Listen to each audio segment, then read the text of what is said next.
I love middle school. It is my favorite age group because I love students' honesty. I love their independence, yet their need for guidance and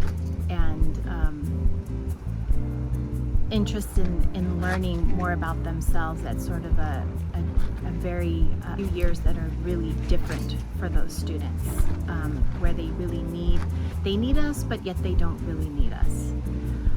A few years back, before I came to my current position, teaching 6th grade at my middle school, I was an academic specialist. I worked at the district supporting teachers who were working with students who were learning English.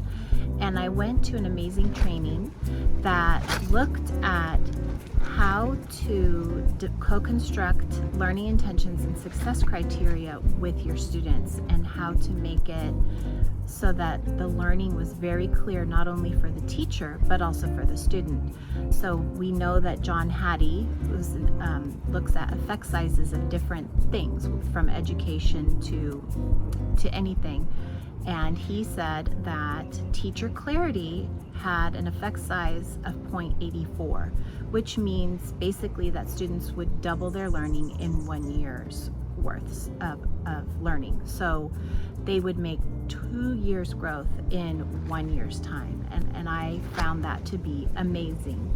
How could I have all of my students, just from looking at learning intention success criteria, gain that much ground in their learning? And I was really interested in figuring out what that might look like in my classroom.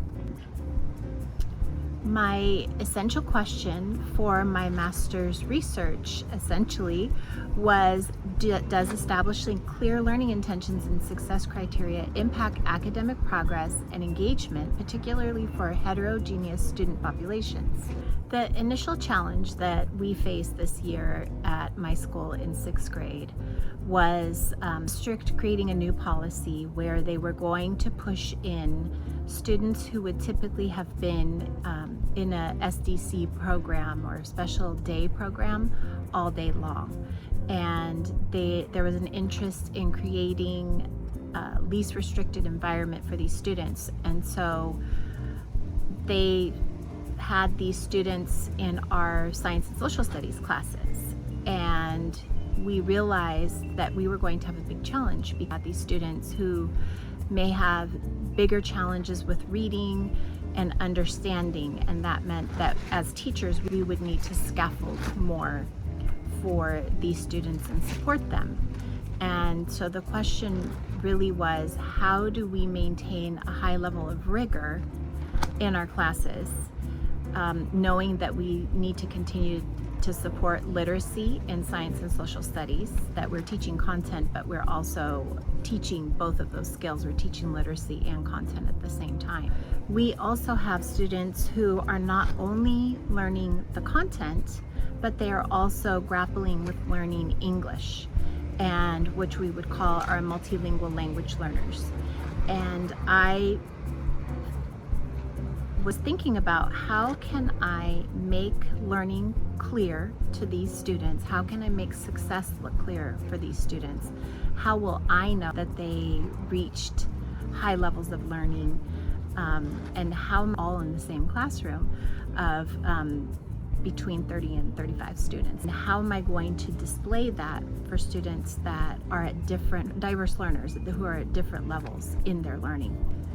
My first step involved thinking about what could I do with my students that would be accessible, something that I could see clearly where their growth would occur. And so I chose writing, and within the context of social studies, and because that's where most of these students were.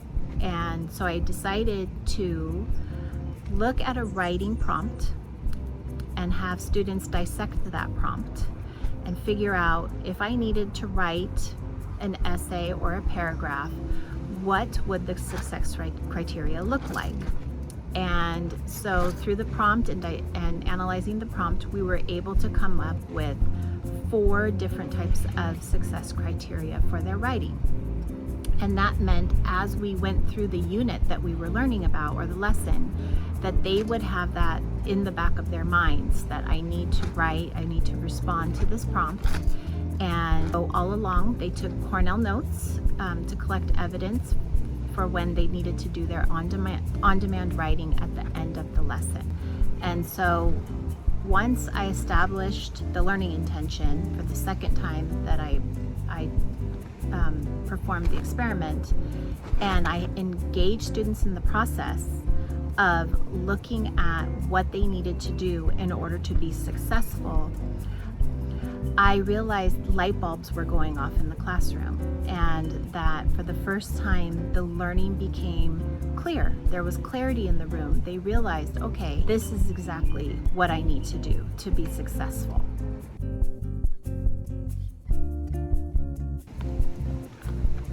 After analyzing the data, I was pleasantly surprised to see how successful the experiment went. Students showed an increasing level of success with the treatment. Not only that, but what I realized with my students who had individualized education plans and my multilingual language learners was that they also experienced success. But much like anything else, it just took them longer. So initially, I did not see success for them. But after I did it the second and third time, they were able to show growth. That goes to show that setting those expectations and repeating processes and not changing things every single time is really important for diverse learners.